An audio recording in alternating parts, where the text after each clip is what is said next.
Assalamualaikum warahmatullahi wabarakatuh. Pada kesempatan kali ini, kami akan menjelaskan materi tentang positivisme. Positivisme merupakan salah satu aliran filsafat. Auguste Comte selain dikenal sebagai bapak sosiologi, ia juga dikenal sebagai pendiri aliran positivisme atau bapak positivisme.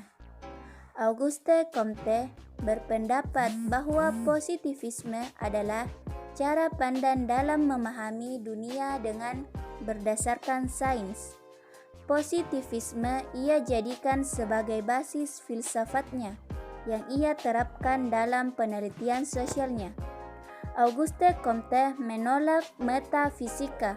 Ia hanya menerima fakta-fakta yang ditemukan secara positif. Positivisme berasal dari kata positif, yang diartikan sebagai teori yang bertujuan menyusun fakta-fakta yang ada. Istilah positivisme juga dapat diartikan sebagai kenyataan-kenyataan, faktual atau berdasarkan fakta-fakta yang ada. Istilah positivisme digunakan pertama kali oleh Saint-Simon sekitar tahun 1825.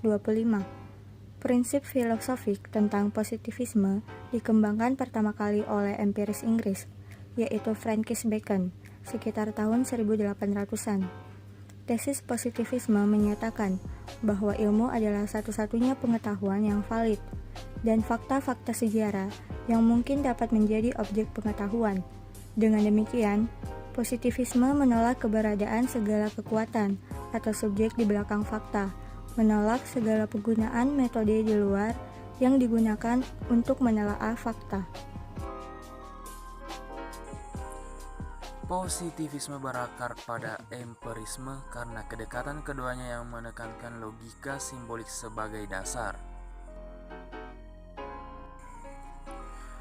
Dalam perkembangannya, positivisme terdiri dari positivisme sosial, positivisme evolusioner, positivisme kritis. Ketiga positivisme di atas dibahas dalam positivisme Auguste Comte, dilihat dari analisa epistemologis dan nilai etisnya terhadap sains. Menghadapi filsafat positivisme Auguste Comte, di satu pihak orang mengatakan bahwa filsafat tersebut tidak lebih dari sebuah metode atau pendirian saja. Sedangkan di lain pihak orang mengatakan bahwa filsafat positivisme itu merupakan sistem affirmai, sebuah konsep tentang dunia dan manusia. Auguste Comte telah menunjukkan bahwa di dalam perkembangan jiwa manusia, baik secara individual maupun secara keseluruhan, terdapat suatu kemajuan. Kemajuan itu akan dicapai pada saat perkembangan datang, pada saat yang disebut positif. Tahap-tahap perkembangan positivisme. Yang pertama, tempat utama dalam positivisme pertama diberikan pada sosiologi, walaupun perhatiannya juga diberikan pada teori pengetahuan yang diungkapkan oleh Auguste Comte dan tentang logika yang dikemukakan oleh Mill. Yang kedua, munculnya tahap kedua dalam positivisme berawal pada tahun 1870 hingga 1890-an dan berpautan dengan Mach dan Avenarius. Keduanya meninggalkan pengetahuan formal tentang objek-objek nyata objektif yang merupakan suatu ciri positivisme awal. Yang terakhir, perkembangan positivisme tahap terakhir berkaitan dengan lingkaran Winah dan dengan tokoh-tokohnya, serta kelompok yang turut berpengaruh pada perkembangan tahap ketiga ini adalah masyarakat filsafat ilmiah Berlin. Kedua kelompok ini menggabungkan sejumlah aliran seperti atomisme logis, positivisme logis, serta semantika.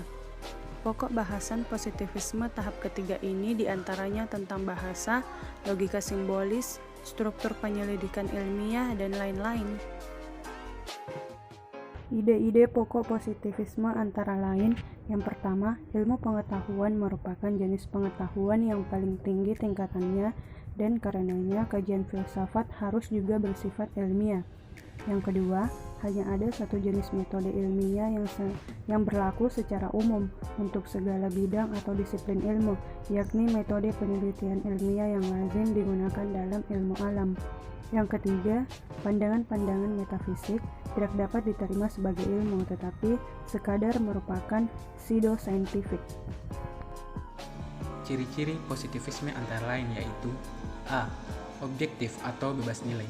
Dikotomi yang tegas antara fakta dan nilai mengharuskan subjek peneliti mengambil jarak dari realitas dengan bersikap bebas nilai. B. Fenomenalisme. Dibuktikan bahwa realitas terdiri dari impresi-impresi. C. Nominalisme. Bagi positivisme, hanya konsep yang mewakili realitas partikularlah yang nyata. D. Reduksionisme. Realitas reduksi menjadi fakta-fakta yang dapat diamati.